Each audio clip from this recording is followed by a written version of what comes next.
Hi guys, welcome to cricket channel Venkatesh.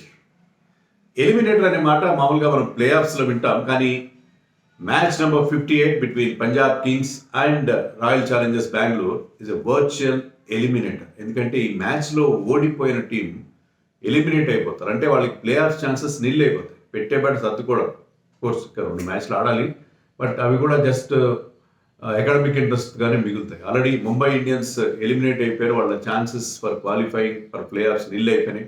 అలాగే ఈ మ్యాచ్లో ఓడిపోయిన టీం కూడా ఎలిమినేట్ అయిపోతారు, వాళ్ళకు కూడా ఛాన్సెస్ నిల్ అయిపోతాయి.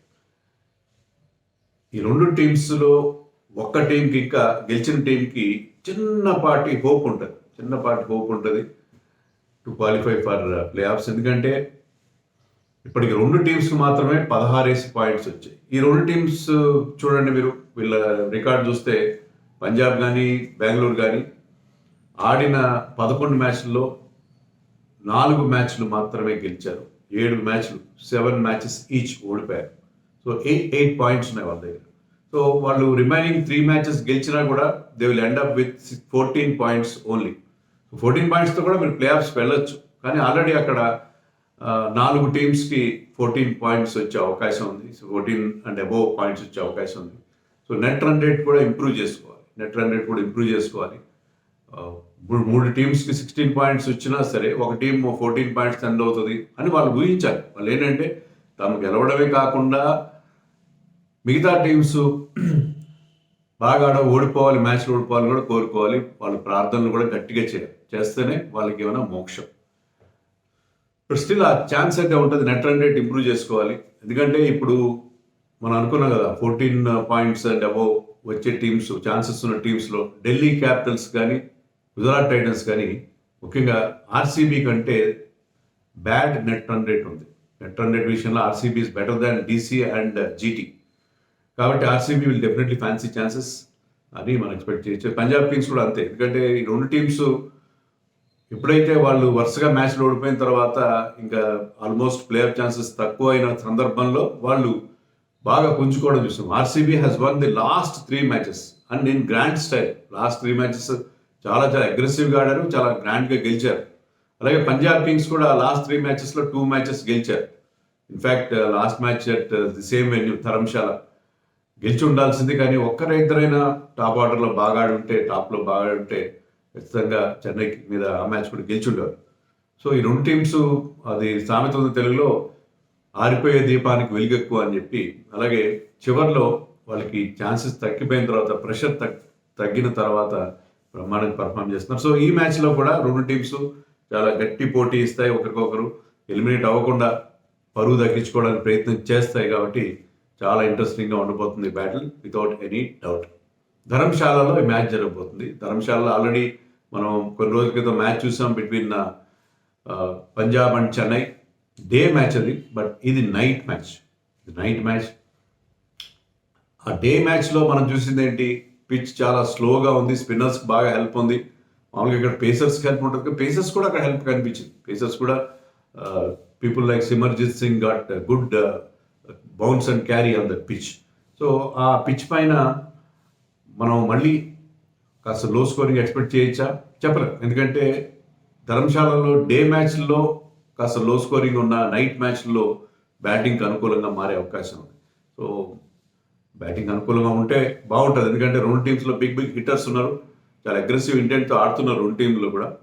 సో ఈ మ్యాచ్లో ఖచ్చితంగా టాస్ గెలిచిన టీం ముందుగా ఫీల్డింగ్ చేస్తారు, ఎందుకంటే సెకండ్ బ్యాటింగ్ చేస్తే వాళ్ళు నెట్ రన్ రేట్ ఇంప్రూవ్ చేసుకోవడం అనేది వాళ్ళ చేతిలో ఉంటుంది. సో టార్గెట్ని వీళ్ళంత ఎర్లీగా అచీవ్ చేసి ఆ నెట్ రన్ రేట్ ఇంప్రూవ్ చేసుకోవడానికి వాళ్ళు ప్రయత్నించడానికి సెకండ్ బ్యాటింగ్ అయితే దానికి ఎక్కువ అవకాశాలు ఉంటాయి. కాబట్టి 2 టీమ్స్ కూడా టాస్ గెలిస్తే రెస్పెక్ట్ ఆఫ్ ది కండిషన్స్ ముందుగా ఫీల్డింగ్ చేసే అవకాశం మనకు కనిపిస్తుంది. ఆర్సీబీ లాస్ట్ మ్యాచ్లో అలాగే చూసాం మనం. వాళ్ళు టార్గెట్ రీచ్ అవ్వడానికి గుజరాత్ టైటన్స్ పైన చాలా క్విక్గా రన్స్ చేసే ప్రయత్నం చేశారు. ఆ ప్రయత్నంలో వరుసగా 4-5 వికెట్లు కూడా పడ్డాయి, కొలాప్స్ కూడా చూసాం. అయినా కూడా వాళ్ళు ఆ అప్రోచ్ మార్చుకోలేదు, because they wanted to improve net run rate.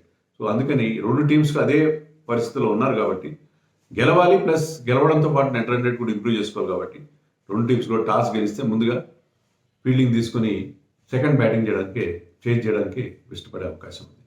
టీంలో ఏమైనా మార్పులు ఉంటాయా? పంజాబ్ కింగ్స్లో మార్పులు ఉండే అవకాశం కనపట్లేదు. ఎందుకంటే శిఖర్ ధవన్ టీంతో పాటు ట్రావెల్ కూడా చేయలేదు. సో అతనికి ఇంకా ఇంజరీ కోలుకోలేదు. సో శామ్ కరణ్ మళ్ళీ టీంని లీడ్ చేస్తే టీం బ్రహ్మాండంగా సెట్ అయింది.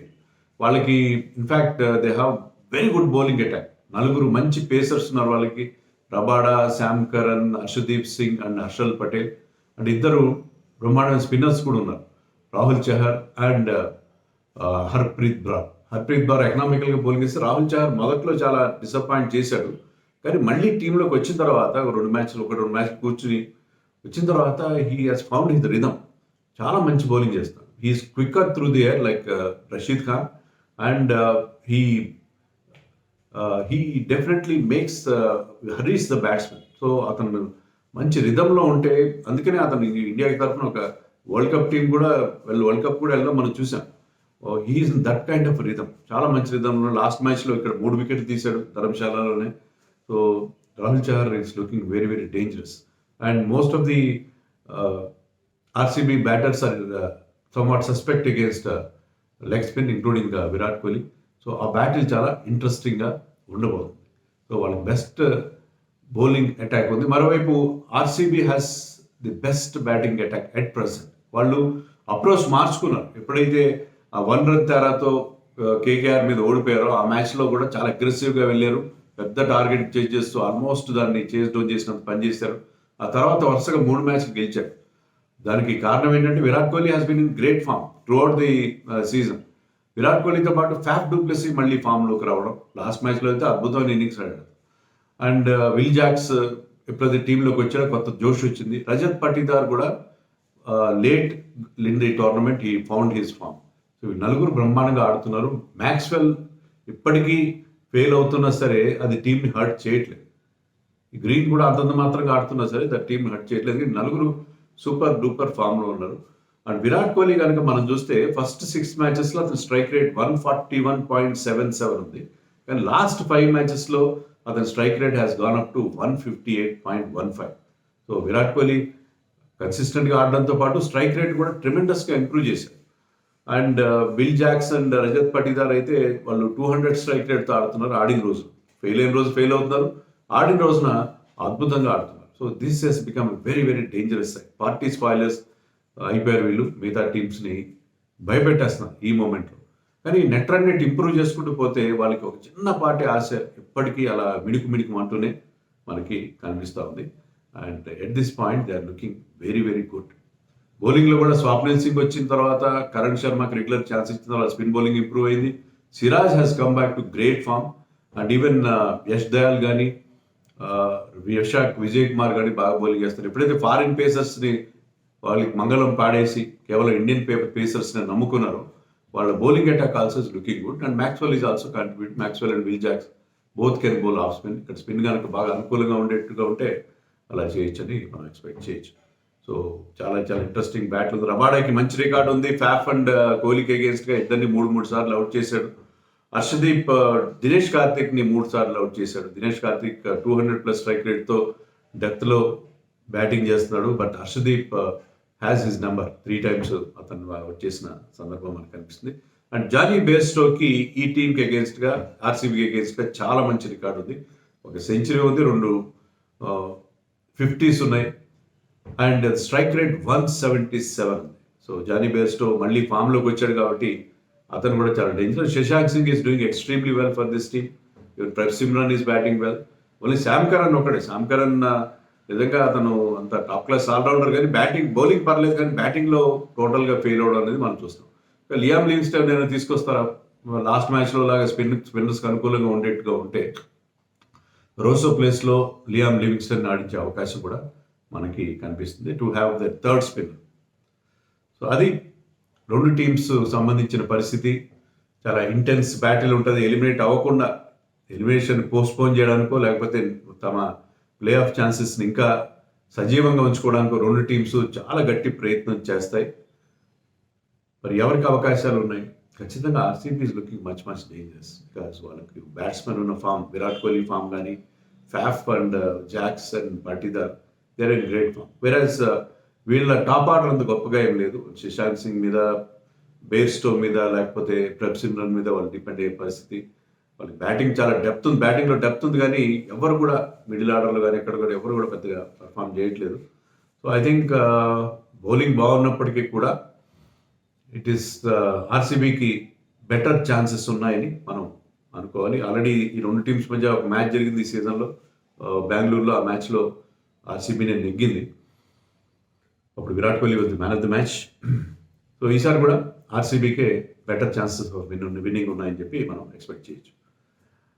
ఫ్యాంటసీ పిక్స్ చూద్దాం. ఫ్యాంటసీ పిక్స్లో my team will have 2 keepers, Jonny Bairstow and Prabhsimran Singh. Batters Virat Kohli, Faf du Plessis, Shashank Singh, Patidar and Rilee Rossouw. Allrounders Cameron Green and Will Jacks. Bowlers Harshal Patel, Rahul Chahar. ఈ టీంకి captain Faf du Plessis, who is in great form, and vice captain the ever consistent Virat Kohli. So అది పరిస్థితి. So ఈ మ్యాచ్లో ఎవరు గెలుస్తారు, ఎవరు eliminate అవుతారు, ఎవరు ఇంకా తమ నాకౌట్ ఆశలు సజీవంగా ఉంచుకుంటారు అనేది మనం ఈరోజు సాయంత్రం చూద్దాం.